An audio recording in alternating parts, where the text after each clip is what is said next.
નમસ્તે મિત્રો, હું છું સિદ્ધાર્થ છાયા.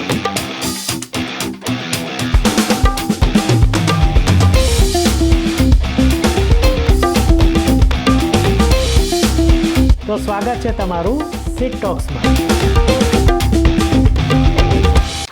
મીડિયા માસી, આપણે થંબનેલમાં નામ વાંચ્યું એટલે પેલી ખબર છે ને, બિલ્લી માસી આપણે કહેતા હતા જ્યારે નાના હતા ત્યારે વાર્તાઓમાં આવતું. બિલ્લી માસી છે ને બહુ લુચ્ચા હોય એવું આપણને એ વાર્તાઓમાં કહેવામાં આવતું હતું.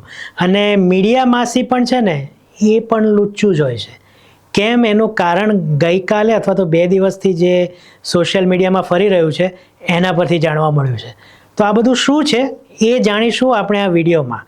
વિડીયો છેક સુધી જોજો, સારો લાગે તો જ જોજો, ન ગમે તો વચ્ચેથી જતા રહેજો. પણ ચેનલ સબસ્ક્રાઈબ કરવાનું ભૂલતા નહીં, કારણ કે આ ચેનલ પર આપણે ગુજરાતી હિન્દી ફિલ્મોના મનોરંજન વિશે વિડીયોઝ અને શોર્ટ્સ અને રીલ્સ બધું જોઈએ છીએ. તો આ વસ્તુ ભૂલતા નહીં. તો મીડિયા માસી વિશે અત્યારે વાત કરીએ. નમસ્તે, હું છું સિદ્ધાર્થ છાયા અને સિટ ટોક્સમાં તમારું ફરીથી લાંબા સમય બાદ સ્વાગત છે. તો લાલો, એકચ્યુઅલી કહું ને તો લાલો ઉપર હવે કોઈ વિડીયો મારે બનાવવો નહોતો, કારણ કે હવે બહુ કહેવાઈ ગયું છે. એ 50 લાખનું બજેટ હતું જે ખોટું છે, પણ એમાંથી પછી એ 100 કરોડ કમાયા અને પહેલાં તો 3 વીકમાં તો શો જ નહોતા અને પછી ફિલ્મ ઉતરી ગઈ ને પછી પાછી આવીને આવું બધું બહુ કહેવાઈ ગયું છે. એ ઉપરાંત પણ આપણે લાલો ઉપર બીજા 2 વિડીયો બનાવ્યા. એમાં એક વિડીયો હતો જે છેલ્લો હતો, એ હતો પેલો દૂધમાંથી પોરા કાઢવાનો, એટલે જેને મેં કીધું હતું કે દૂધપાકમાં મીઠું નાખવાની વાત છે. આ દૂધપાકમાં હજી મીઠું નાખવાનો પ્રયાસ થયો છે અને એ પણ ત્યારે લગભગ લાલો રિલીઝ થઈ એના 5 અઠવાડિયે કે 6 અઠવાડિયા બાદ મીડિયામાં એક વસ્તુ વહેતી થઈ કે લાલો ને તુલસીનું જે ઘર છે એના મકાન માલિક જે માસી છે એને તો બહુ ઓછા પૈસા આપ્યા, અથવા તો 4 દિવસનું કહીને 15 દિવસનું શૂટિંગ કરી નાખ્યું અને એ પ્રમાણે પૈસા ન મળ્યા અને બહુ હેરાન કરવામાં આવ્યા અને આવું બધું. મીડિયા ઘણા વર્ષોથી, છેલ્લા કહું તો 2002થી નિષ્પક્ષ રહ્યું નથી. પછી એ કોઈ પણ ક્ષેત્ર હોય અને કોઈ પણ પ્રકારનું મીડિયા હોય, મીડિયામાં પણ હવે અસત્ય ફેલાય છે એની બેવડી જાણકારી આપણી લેવી પડે છે સોશિયલ મીડિયામાંથી. તો સામે સોશિયલ મીડિયા પણ એટલું સત્ય નથી બોલતું, એમાં પણ ફેક ન્યૂઝ બહુ ફેલાય છે. એટલે મીડિયામાં જે આવે એ સોશિયલ મીડિયા પર એકવાર ચેક કરી લેવું જોઈએ અને સોશિયલ મીડિયામાં આવે એક વખત મીડિયામાં ચેક કરી લેવું જોઈએ. આવી એક પ્રથા શરૂ થઈ છે છેલ્લા 22-23 વર્ષથી. આ બાબતમાં પણ કદાચ એવું જ છે. લાલોની અપ્રતિમ અને અભૂતપૂર્વ અને ઐતિહાસિક સફળતા પછી એવા ઘણા લોકો, જેની આપણે દૂધપાકવાળા વિડીયોમાં વાત કરી હતી, ઘણા લોકો બહાર આવ્યા જેને એમ થયું કે એક તો એવા વ્યક્તિ કે હું તો આ ફિલ્મ ગુજરાતી જોતો નથી અને કાયમ જોયા વગર સોશિયલ મીડિયામાં ટીકા કરું છું, તોય આ કેમ 100 કરોડ કમાઈ ગઈ. બીજા એવા લોકો છે જેને એમ થાય છે કે સાલું આવું સફળતા તો ગુજરાતી ફિલ્મોને મળે જ નહીં, આપણે તો જોઈ જ નથી, પણ કેમ સફળતા કેમ મળી, એટલે ચાલો એને નીચી પાડો. પણ હવે લાલો એક સફળતાની એવી કક્ષાએ પહોંચી ગયેલી ફિલ્મ છે કે જેને નીચે પાડવી હવે અશક્ય છે, અસંભવ છે. એટલે એ તો થવાનું નથી. તો પછી શું કરવું? નેગેટિવ વાતો કરવી. એ જે ફિલ્મના કલાકારો છે, નિર્દેશક છે, નિર્માતા છે, આ બધા વિશે કંઈક ખરાબ શોધીને લાવવું. ભલે એ નાનું હોય પણ ચોળીને ચીકણું કરવું, એટલે લોકોમાં એમના વિશે નેગેટિવિટી ફેલાય. હું લાલોના એક પણ કલાકારને, કસબીને, ડાયરેક્ટરને, પ્રોડ્યુસરને વ્યક્તિગત રીતના નથી જાણતો, પણ જેટલા એમના ઇન્ટરવ્યૂઝ જોયા છે, ખાસ કરીને અંકિતભાઈના, એ એટલા ડાઉન ટુ અર્થ છે અને એટલા જમીન સાથે જોડાયેલા, કહ્યું કે નિર્દોષ ભાવે બધું બોલતા હોય છે. આપણે એમનો કોમલ નાટા સાથેનું જો પોડકાસ્ટ જોઈએ તેમાં એ કહે છે કે ભાઈ હું બાવા હિન્દીમાં વાત કરીશ, કારણ કે મારું હિન્દી આટલું સરળ નથી. સફળતાની આટલી હદે પહોંચ્યા પછી પણ લોકો આટલા નમ્ર રહી શકે છે.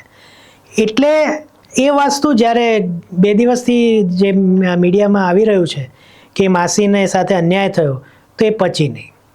પાછું ત્યાં જ એવા સમાચાર હતા જે આઈ થિંક લાલોની ટીમ સાથે જોડેલા ક્રિએટિવ પ્રોડ્યુસર છે એમની, કે ભાઈ માસીને એ વખતે પણ મદદ કરી હતી ને હવે જોઈતી હશે તો મદદ કરીશું, મદદ કરવામાં કોઈ વાંધો છે નહીં.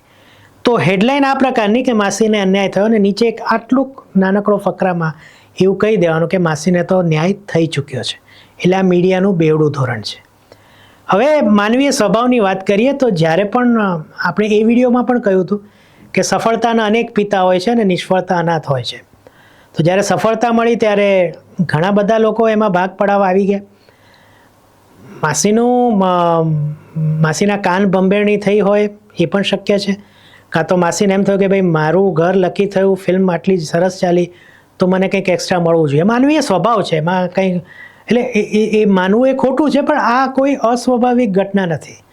એટલે માસીને આવું થયું હોય તો એ શક્ય છે. તો એ છે. પ્લસ અત્યારે જ આ ધ્યાન કેમ ગયું? આપણે હાઇપોથેટિકલી એવું વિચારી લે કે લાલો અન્ય ફિલ્મોની જેમ 1.5-2 કરોડમાં સમેટાઈ ગઈ, ત્રીજા વીક પછી ચાલી જ નહીં, તો આ વાત ક્યાંય ધ્યાનમાં ના આવત. આ વસ્તુ પણ સાચી છે, પણ જો અને તોમાં આપણે રહેવું નથી. સ્પષ્ટ વાત છે કે અહીંયા તકલીફ પડી છે કે આટલી ફિલ્મ કેમ સફળ થાય છે. અને ગુજરાતી મીડિયા વિશે અમે રિવ્યૂકારો ઘણીવાર કહેતા હોઈએ છીએ, ખાસ કરીને પ્રિન્ટ મીડિયામાં, કે ફિલ્મ વિશે કંઈ લખાતું જ નથી. જ્યારે આ મહિનામાં આવનારી ફિલ્મોનું લિસ્ટ આવે મીડિયામાં, ત્યારે ગુજરાતી ફિલ્મો એમાં હોતી નથી. હિન્દી વેબ સિરીઝ હોય, પણ ગુજરાતી ફિલ્મ આ તારીખે આવવાની છે એ ક્યાંય છપાયેલું નથી હોતું. એ લોકો રિવ્યૂ તો છાપવાની વાત દૂર, ફિલ્મ વિશે કોઈ બઝ પણ ક્રિએટ નથી કરતા. એવું જ આપણા FM સ્ટેશનોની હાલત છે. ગુજરાતી ફિલ્મોના ગીતો ક્યાં વાગે છે? મેં વર્ષોથી બંધ કરી દીધું છે, પણ જો વાગતા હોય તો કમેન્ટમાં જરૂર કહેજો. એટલે ગુજરાતી મીડિયા આમ પણ ગુજરાતી ફિલ્મો પ્રત્યે કહેવાય ને કે એવું વર્તન ધરાવે છે કે જેનાથી એ એની સાથે સંકળાતું નથી. પણ જ્યારે ફિલ્મને આટલી મોટી સફળતા મળી ત્યારે એક આવી વસ્તુ લઈને આવી ગયું. બીજું જે એક પછીના વિડીયોમાં આપણે વાત થઈ હતી એમાં એ હતું કે કોઈ પણ જે પ્રોડ્યુસર હોય એના ઘરમાં કેટલા પૈસા જાય છે. સિમ્પલ ઉદાહરણ આપી દઈએ તો 100 રૂપિયાની ટિકિટ હોય તો એમાંથી 25 રૂપિયા તો પેલો સર્વિસ ચાર્જ જતો રહે છે, પ્લસ થિયેટર ભાડે લેવાના ચાર્જીસ હોય છે એ હોય છે, પ્લસ GST જતો રહે છે, પછી એમાંથી જે ડિસ્ટ્રીબ્યુટર હોય એનો જતો રહે છે શેર, પછી એમાંથી એક્ઝિબિટર એટલે થિયેટરોનો શેર જતો રહે છે, અને ભાઈ છેવટે 25-30% જે કમાણી હોય એ પ્રોડ્યુસરના હાથમાં આવે છે, અને એમાં પણ કદાચ પછી ઇન્કમ ટેક્સ લાગતો હશે. એટલે જ્યારે બધા આટલા બધાએ ભેગા થઈને આ ફિલ્મનું સર્જન કર્યું તો કેટલા શેર એમાં પણ હશે. આજે 1 કરોડના આપણે ચલો 30% રફલી ગણી લઈએ જો સાચું હોય તો 30 કરોડ રૂપિયા પ્રોડ્યુસર્સના ઘરે આવ્યા તો એમાંથી પણ કેટલા બધા શેર થયા હશે.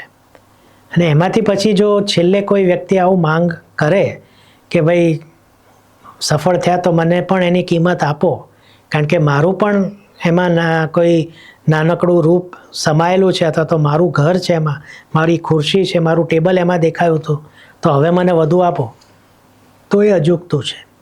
પણ માનવીય સ્વભાવ છે, આપણે કશું કરી શકતા નથી.